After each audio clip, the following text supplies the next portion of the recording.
Selamat pagi, siang, sore, malam untuk guru-guru yang melihat ini. Pak Mayo.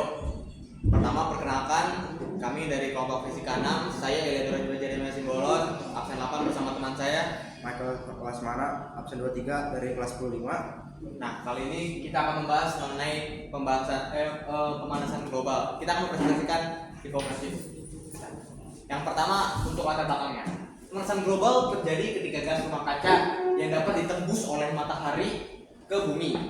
Nah, gelombang ultraviolet ini lalu dipantul balik dan menjadi radiasi inframerah dan diserap. Tetapi memerangkap panas di sekitar permukaan bumi, tidak keluar. Penyebabnya oleh peningkatan gas rumah kaca dikarenakan pembakaran minyak bumi, batu bara, dan gas alam, serta efek rumah kaca yang membuat panas yang dihasilkan bumi terperangkap dalam atmosfer dan tidak dapat dipantulkan lagi kembali ke angkasa. Panas terus bertambah di atmosfer bumi dan terperangkap di atmosfer bumi sehingga suhu bumi terus naik. Nah, karena terjadi permasalahan ini, kita membutuhkan satu solusi. Solusi yang kita ambil adalah solar power. Sebuah solusi yang menjanjikan adalah pemanfaatan energi surya sebagai sumber energi baru terbarukan atau EBT.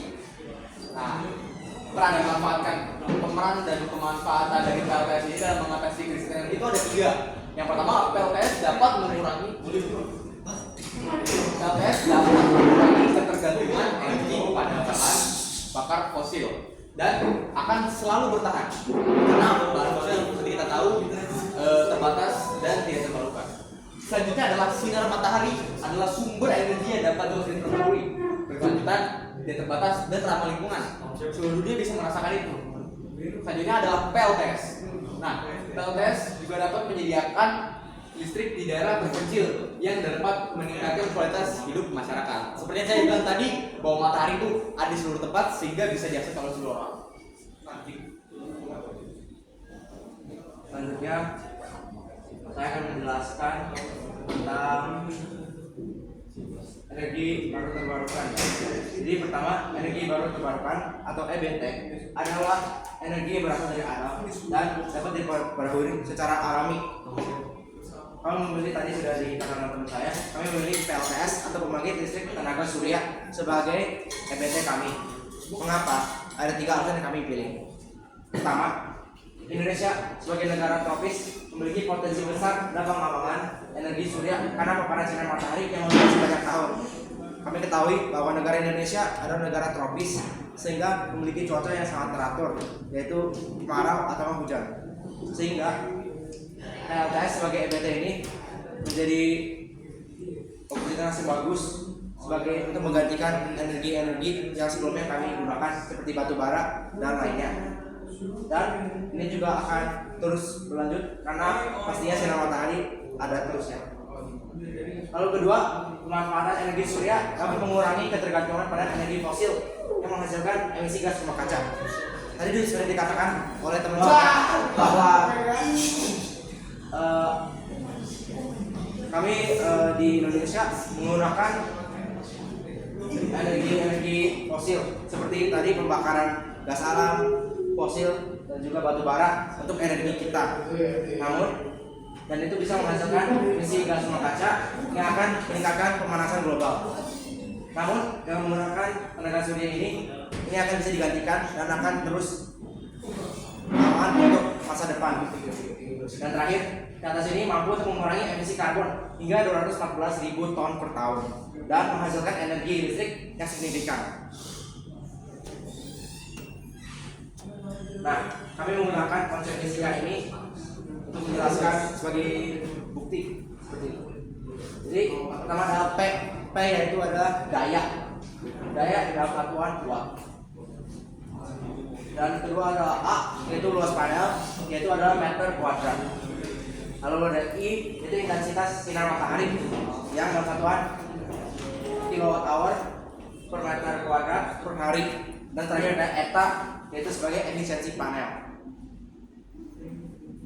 Solar panel yang kami gunakan adalah fotovoltaik, dan ini ada juga ada efek fotovoltaik, yaitu panel surya yang mengubah energi foton dari sinar matahari menjadi energi listrik melalui semikonduktor sehingga silikon. Rumus yang terjadi, rumus yang kami dapati adalah P sama dengan A kali I kali eta.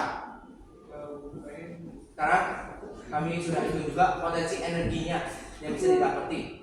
Jadi jika energi yang masuk berupa rata-rata intensitas radiasi matahari yang diterima di Indonesia, yaitu adalah 4,6 kWh per meter kuadrat per hari. Ini dalam hitungan 1 hari dalam 24 jam yang diserap oleh negara Indonesia.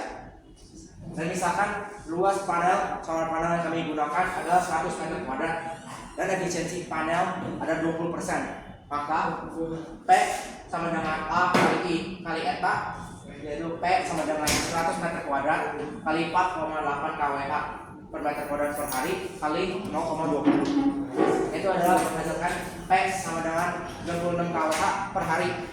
Hasilnya mendapatkan dalam 1 hari bisa memproduksi energi sebanyak 96 kWh per hari dan sepanjang tahun bisa 35.040 kWh per tahun. Sebagai kesimpulan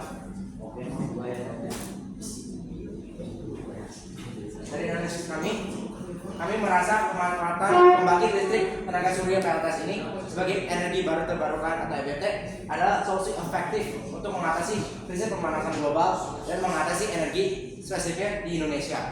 Sebab cuaca di Indonesia yang relatif stabil hanya dengan musim kemarau dan hujan serta lokasi geografis Indonesia yang dekat di garis khatulistiwa yang menyebabkan Indonesia memiliki iklim tropis dan cenderung panas dan lembab, sehingga ini menjadi tempat yang baik untuk membangunkan PLTS sebagai EBT.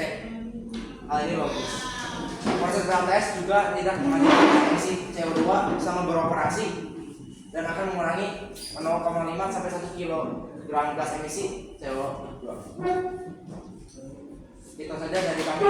Referensinya bisa dilihat yang bertuju kepada Google Docs kami, di mana kami melakukan penulisan.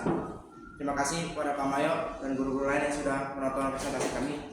Selamat siang, pagi, dan sore juga. Terima kasih.